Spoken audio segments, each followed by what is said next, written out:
Alright guys, it's Jahlon with the Paradox Gaming Network, and today we're going to continue our Ashes 101 Nodes series. We're going to do Introduction to Nodes Part 2. We're going to talk about nodes at level 3.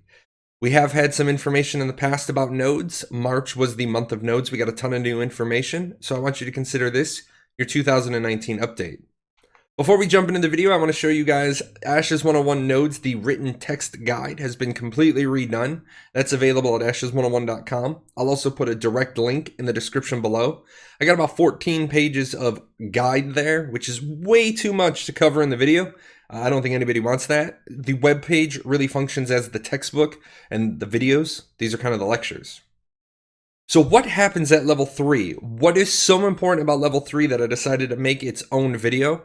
Well, at level 3, nodes come under the control directly of players, and most of the mechanics start appearing at level 3.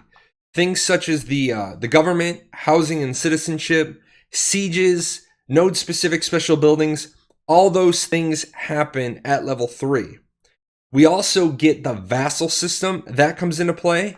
But that's going to be part 3 of this video series because it's so complicated. It needed its own video. I didn't want to cheat the vassal system out of due time by trying to shove it in here with a lot of other important topics. So let's start with government. And player-run government is one of the key draw features of Ashes of Creation. The players are going to be in charge of the destiny and the direction of the nodes. So really, politics is going to begin at level 3, the village stage. At levels 1 and 2, decisions are made by the game rules. Now, originally I had said that they were made by the NPCs, but that's really not true. The procedural tool is going to make a lot of the decisions. In fact, it's going to make all of the decisions at level 1 and 2. At level 3, leadership becomes the responsibility of the players. Now, I say responsibility of the players because there's a lot of things players and citizens of nodes are going to be doing, but really, responsibility of the node is going to fall to the mayor of the node. Now, there is going to be some influence from the parent node and the monarch, but I'm going to talk about that stuff in the vassal system because it's the appropriate place to put it. What the mayor part of it is that you have to be a citizen to become the mayor. And to be involved in the elections, you have to be a citizen. Now, when I say elections, that I don't want everybody to think every single node is a democratic system. Each of the nodes has its own election process, and it's called the election process, but really it would be like the mayoral selection process, because in an economic node, you purchase the seat. Now, we know that economic nodes are supposed to be ruled by a governing body, but we don't have details of that, so I say purchase the seat. So you either buy the mayorship or you buy your seat in the ruling body, but either way, we know it's an economic transaction. In military nodes, we know these are determined by player versus player combat. It's been stated that it'll be a last man standing sort of match, but we don't know if that's a battle royal. We don't know if that's a tournament bracket. We're not quite sure what the specifics are. We just know military nodes are going to be decided by PvP. Scientific nodes are going to be general elections by the citizens. So this is where I say to be involved in an election, you must be a citizen because only citizens can vote. Finally, divine nodes are going to be based on service quests. So this has a node type that is determined kind of by a PvE mechanic. So as you can see, no matter what your playstyle is going to be, there is going to be a node that has an avenue available for you to become the mayor. Now, I know that's not enough information for some people. You want more. We do know there is more on elections coming in a Know Your Nodes blog, but we don't have a release date for that. Now, it's one thing to talk about becoming a mayor. It's another thing to talk about the powers of the government. What power are you going to have as the mayor? Well, the first part of that is buildings. Now, some people have it in their head that mayors are going to be playing like SimCity and they're going to be picking where every single building goes. And this is not true. Mayors do not have unilateral control of the nodes. The procedural tool will populate most of the node. The basic services, the default buildings, all those are going to be placed by the procedural tool. What the mayor will have control over is these building footprints, and these are plots that the mayor can choose to put a project on. Now, these are going to require materials and effort to build. What we know is that it's going to require quests for material acquisition, and these are done by the citizens. Now, when I say done by the citizens, this isn't a hard, only citizens can do it. We do know that it's it was said done by the citizens, but I don't have a quotable soundbite that only citizens can help build out a building. What we do know is that these are going to require caravans. These are going to require materials to be brought in to the node. Now, if you're a new player to Ashes and you don't know what caravans are, up there in the corner is Ashes 101 on caravans. That video should help you get a little bit acclimated to caravans and why needing caravans to come to your town for your projects would be sort of a big deal, and a content creator. For those buildings, what we know is here's our tentative list of what buildings we know. Now, apartments are hard confirmed because apartments are one of the 3 sources of player housing. We also can assume marketplaces are hard confirmed. They've been mentioned several times in several places. Now, you'll notice on here, what I didn't mention is anything about crafting stations. I could have put blacksmiths up there. We've seen images of blacksmiths. They were just in the blog news. But since I don't quite know how the rest of the crafting piece works, I didn't want people to get it in their head you can only build blacksmith stations. So we'll talk about that again when we get a little bit more information. So how is this going to work for the mayor? Well, here's the mayor's node, and as you can see, the procedural tool has populated the majority of this node out. But the node has plots A, B, and C to work with. So what the mayor chooses a marketplace for A, he chooses a tavern for B, and he chooses a temple for C. This means his citizens now have rentable market stalls, they have tavern quests and parlor games, and they have religious quests and augments. But what they do not have is they do not have instance departments, and they do not have access to any of the social organizations. Now, when the node levels up, it's highly probable that he's going to get more building footprints. He can do more projects. But as it is right now, this mayor has made these decisions. He has selected the future for this node. So what happens if the next mayor doesn't like those buildings? Or what if the citizens don't like those buildings, so they elect a new mayor? Well, then the mayor can tear them down and start over. What this means is there's a lot of responsibility flying around. Citizens, you need to make sure that you participate in politics, or you could end up suffering the consequences of bad leadership. You vote the wrong guy into office, he decides to tear down all the plot project buildings. He chooses not to put anything in their place. You're now stuck with a half-developed node for a bit of time. I'm going to say, mayors, you are going to have some responsibility too. You need to make sure to listen to your citizens. Or you may not be mayor next month if there are elections, or you may not have citizens. Remember, they may all move out, and without citizens, your node's going to go into atrophy. You're not going to be able to maintain your node level. Let's talk about taxes. Taxes, some people are concerned about the tax system. There's a lot of people that don't like paying taxes at all. They don't want to make another player rich. They don't want to make the mayor rich. They don't want to make an enemy guild rich, and I can understand these things. You don't want to be helping the opposition. Well, a few things on that. Taxes for a node can only be used by the node. There is no cash withdrawal mechanic for mayors. The parent node taxes are a portion of the node tax rate. So, peeled this out of some of the information. Your local node sets the rate. The parent takes a cut of that rate. Some people were thinking that the parent nodes would be able to just tax their vassal nodes into oblivion. That's not true. Your local node's going to set your tax rate. The parents just get a cut of that. Now, guild taxes can be set by the guild leader. Castle taxes can be set by the guild leader of the guild that rules the castle. A portion of that goes towards the castle. A portion of that goes for whatever the monarch wants. Now, that quote, whatever the monarch wants, I don't have details about what Stephen meant by that. We do know that monarchs can issue federal aid to any node in their region. We'll talk about that in the vassal system video. It seemed during the context of that conversation that yes, there was a portion of that gold that went to the guild leader to develop his guild. And, that's kind of the benefit of being the king.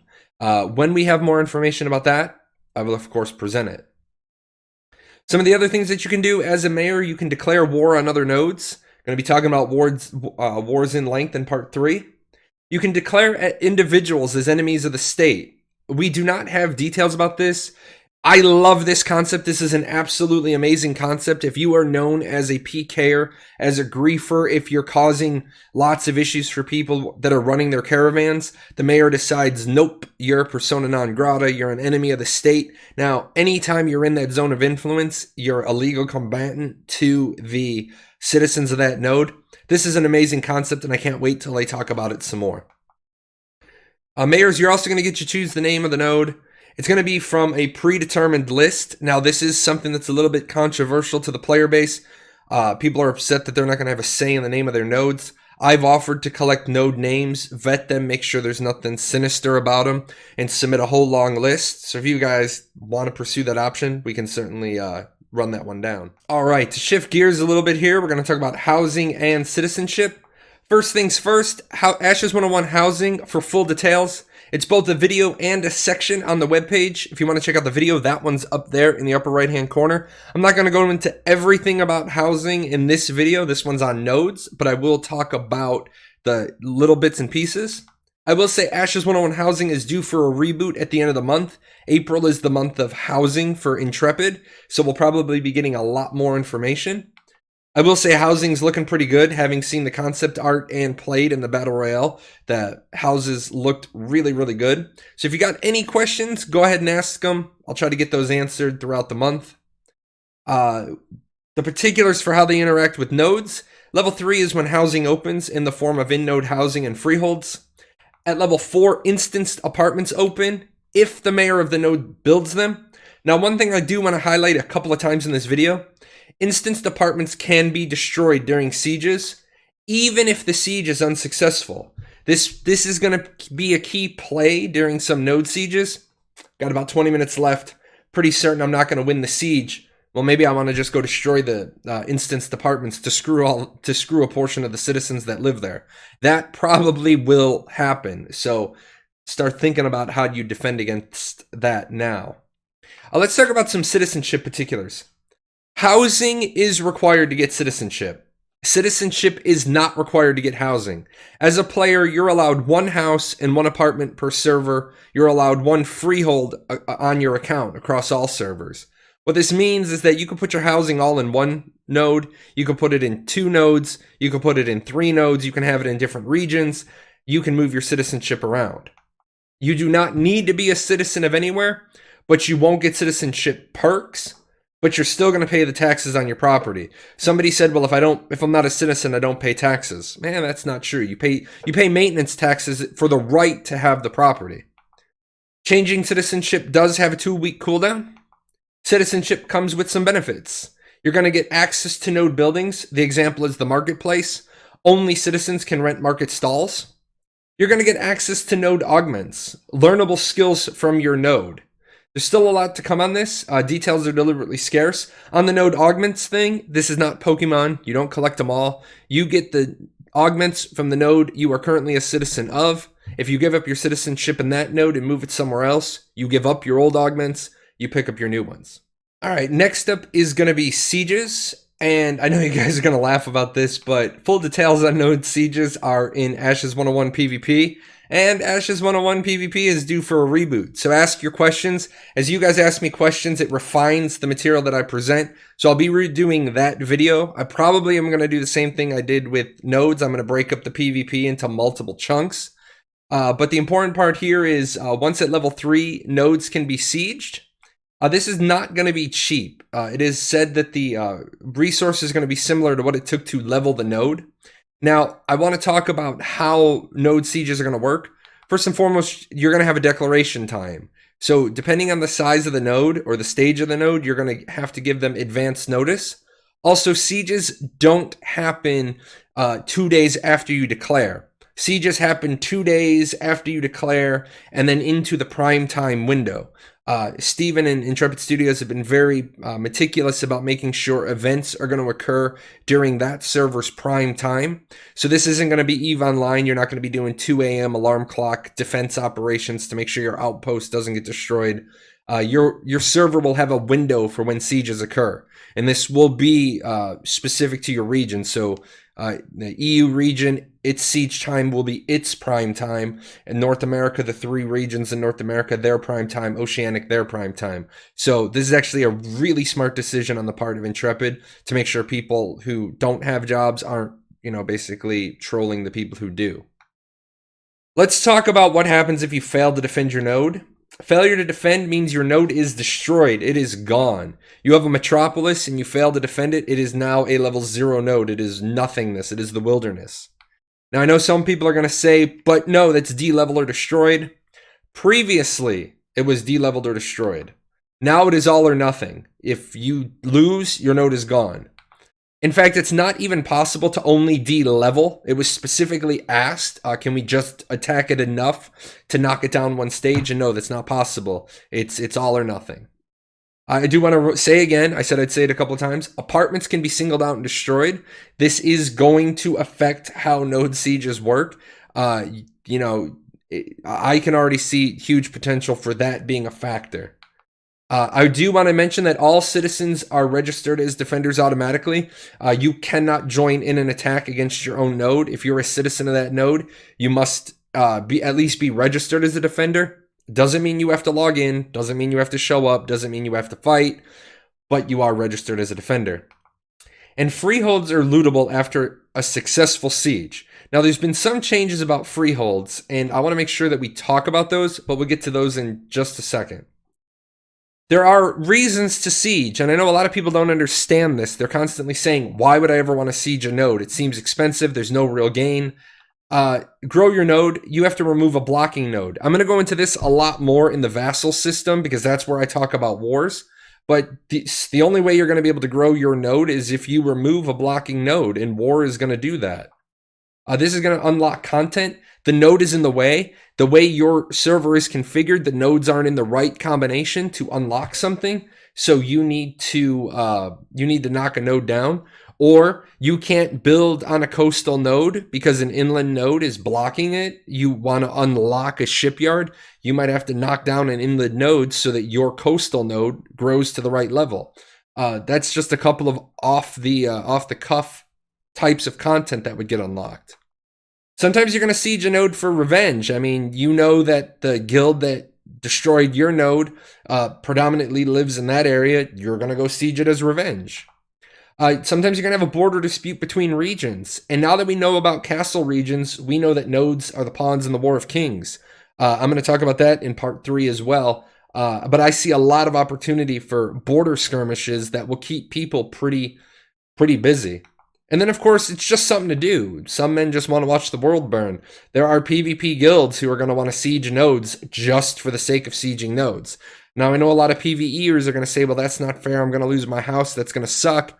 The truth of the matter is that that's, the real world. That's realism brought into the video game.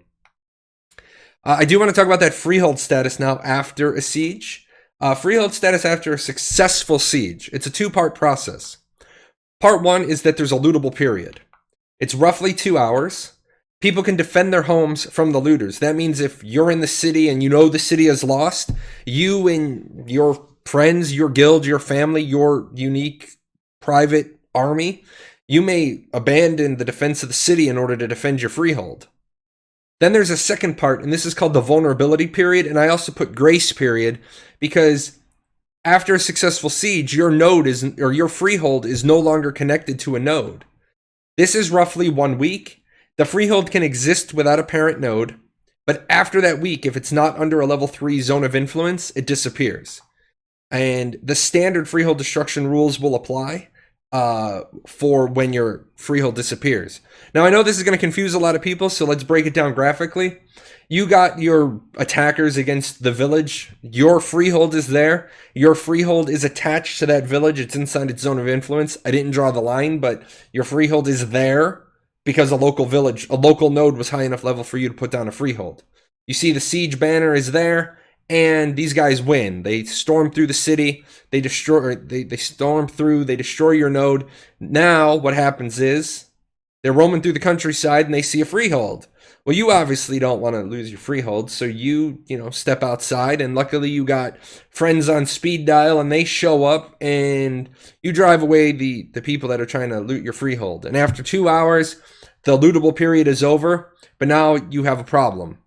Here's your freehold, and there's no level 3 node nearby. So your freehold is in a vulnerable period, but it's got 1 week of grace. And you're lucky because right next door to your previous freeholds, or right next door to your freehold's location, there happens to be an encampment. And it has a zone of influence. But unfortunately, your freehold's not in its zone of influence. So you're standing around, and instead of standing around in your freehold, you better get standing around in the encampment and start earning XP as fast as you can for that encampment, and hoping and praying, because what you need to have happen now is inside 1 week, you need that encampment to become a town, and you need to hope that the way that that town's zone of influence expands covers over your freehold. If those things don't happen, then what's going to happen is your freehold's going to disappear after a week, and you're going to be standing out there with nothing. Now, the good news is even if that happens, the standard freehold destruction rules apply. You'll get back your blueprint, your schematic for your freehold.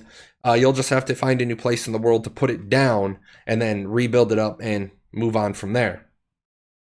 Now, to talk about node-specific special buildings, it's such a teaser, guys. I'm sorry to do this to you, but I'm going to say we don't have any details. It is a feature, so I wanted to mention it. We know that it's going to be coming in future Know Your Nodes blogs, and then when that happens, the reason why I broke this video out into its own is because I can very easily redo Nodes Level 3 video and not have to recut like a 45-minute video. Now, here's the interesting thing, guys. We've been talking for a long time today. That's not even everything for Level 3. The next video is on just the vassal system. So you got all that content happens when a node hits level 3. And then the next video, I'm going to talk about even more content that starts when the node is level 3. And that is it for today, guys. This is, the progression of how I'm seeing the video series going. If this works better, if keeping it down to a lot smaller bites of information is working, please leave me a comment on that. I am still trying to refine how best to give you guys the material you're looking for. Like I said, make sure to check out ashes101.com. I can do a lot more in text than I can in the video. I do the videos because there are different types of learners and they learn different ways. If you guys got questions, you can email me or get me on Discord. Discord's easier. I'm on it all day long. I stream 3 times a week, even if I'm not streaming Ashes of Creation, because nobody is right now. You can come on in. We can talk about Ashes of Creation if you want direct answers. And as always, thank you to my sponsors. I don't currently have a video giveaway. I had one. It expired yesterday. So I will be getting a new contest up and going. But thanks to these sponsors, they're the ones responsible about why I can do giveaways. So big round of applause for them, and then be looking for the next giveaway. All right, guys, I'm going to put this one in a post-production, and then I'm going to record the vassal system so I can get both of those out this week. You guys take care. Hey, where are you going? You're not done yet. See these videos? This video's up here to watch. You got to go over here. Hit the chibi. Subscribe to the channel. Check out the webpage. And I'll see you guys on Twitch.